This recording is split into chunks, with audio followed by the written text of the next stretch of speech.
Welcome to simple cooking. இன்றைக்கி நாம் ரவை வச்சு சப்பாத்தி எப்படி பண்ணுறதுன்னு பார்க்கலாம். இது நல்ல சாஃப்டாகவும் டேஸ்ட்டாகவும் இருக்கும். வாங்க எப்படி பண்ணுறதுன்னு பார்க்கலாம். ரவை சப்பாத்தி பண்ணுறதுக்காக நான் இங்கே 1 கப் ரவை எடுத்துருக்கேன். இப்போ இதை ஒரு மிக்ஸி ஜாரில் சேர்த்துடலாம். சேர்த்துட்டு இது நல்லா நைஸாக பவுடர் பண்ணிக்கலாம். உங்களுக்கு எந்த அளவுக்கு முடியுமோ அந்த அளவுக்கு நீங்கள் பவுடர் பண்ணிக்கோங்க. இப்போ இது நல்லா பவுடர் பண்ணியாச்சு.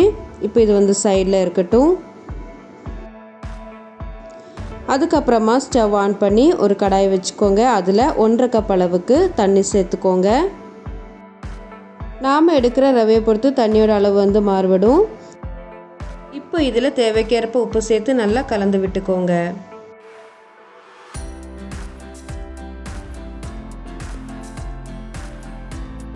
இப்போது தண்ணி நல்லா கொதிக்க ஆரம்பித்ததும் இப்போ நாம் இதில் பவுடர் பண்ணி வச்சுருக்கிற ரவையை சேர்த்துடலாம். ஃப்ளேமை சிம்மில் வச்சுக்கோங்க. கட்டி எதுவும் இல்லாமல் நல்லா கலந்து விட்டுக்கோங்க.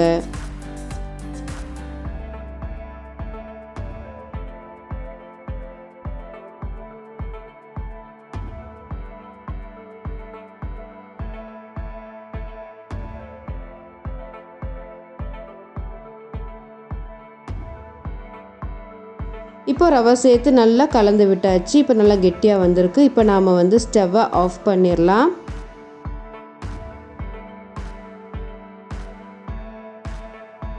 இப்போ நாம் இதை இன்னொரு பிளேட்டுக்கு மாற்றி நல்லா ஆற வச்சிடலாம். ரொம்பவும் ஆற வேண்டாம், லைட்டாக சூடு இருக்கிற மாதிரி பார்த்துக்கோங்க.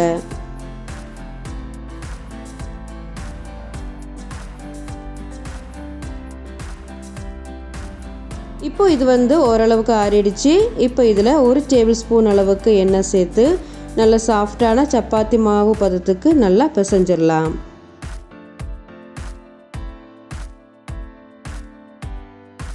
பாருங்கள், இது நல்லா பிசைஞ்சாச்சு. பாருங்கள், நல்லா சாஃப்டாக வந்திருக்கு. இப்போ நாம் இதை சின்ன சின்ன உருண்டைகளாக பண்ணிடலாம்.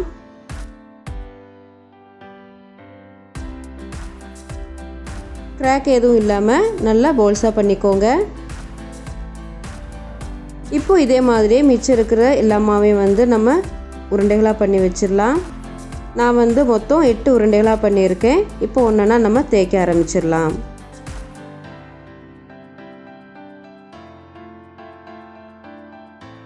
அதுக்கப்புறமா மாவு டஸ்ட் பண்ணுறதுக்காக கொஞ்சம் கோதுமை மாவு எடுத்து வச்சுருக்கேன். இப்போது ஒவ்வொரு உருண்டைகளை எடுத்து நம்ம தேய்க்க ஆரம்பிச்சிடலாம். மாவில் தண்ணி ஜாஸ்தியாக இருந்துச்சுன்னா எக்ஸ்ட்ரா கோதுமை மாவு சேர்த்து நல்லா பிசைஞ்சிக்கோங்க.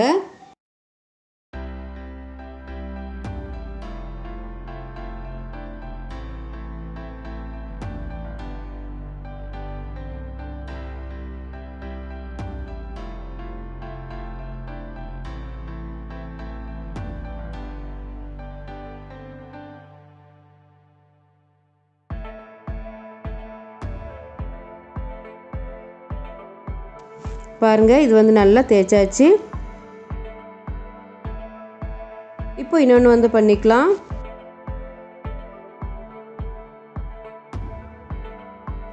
நல்ல ஒரு பெர்ஃபெக்டான ரவுண்ட் ஷேப் கிடைக்கிறதுக்காக நான் இதே மாதிரி ஒரு தட்டு இல்லைன்னா ஒரு கிண்ணம் வச்சு நல்லா ரவுண்ட் ஷேப் பண்ணிக்கிறேன்.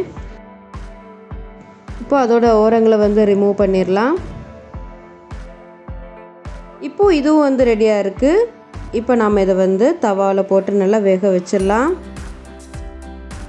சப்பாத்திகள் நல்லா சூடானதுக்கப்புறமா தான் போடணும். ஃப்ளேமை மீடியமை விட ஜாஸ்தியாக வச்சுக்கோங்க. இப்போ ஒரு சைடு லைட்டாக வெந்ததும் நாம் திருப்பி போட்டுக்கலாம். இப்படி மாற்றி மாற்றி போட்டு நம்ம நல்லா வேக வச்சிடலாம்.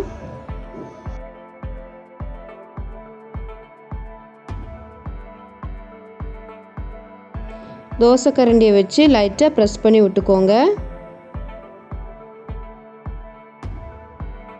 பாருங்கள், நல்லா மேலே எழும்பி வருது. இப்போ நம்ம திருப்பி போட்டுக்கலாம். இப்போது 2 பக்கம் நல்லா எண்ணெய் தடவிக்கலாம். இப்போ நாம் இதை தவாவில் இருந்து எடுத்துடலாம். அவ்வளோதான், நம்ம ரவா சப்பாத்தி சூப்பராக ரெடி ஆகிட்டு பாருங்கள், நல்லா சாஃப்டாக இருக்குது. ஒன்று பிச்சு காமிக்கிறேன் பாருங்கள். நல்லா சாஃப்டாக இருக்குது பாருங்கள். உள்ளே வந்து நல்லா வெந்திருக்கு. நீங்களும் வீட்டில் ட்ரை பண்ணி பாருங்கள். இந்த வீடியோ உங்களுக்கு பிடிச்சிருந்துச்சின்னா லைக் பண்ணுங்கள், ஷேர் பண்ணுங்கள், மறக்காமல் சப்ஸ்கிரைப் பண்ணுங்கள். தேங்க்ஸ் ஃபார் வாட்சிங்.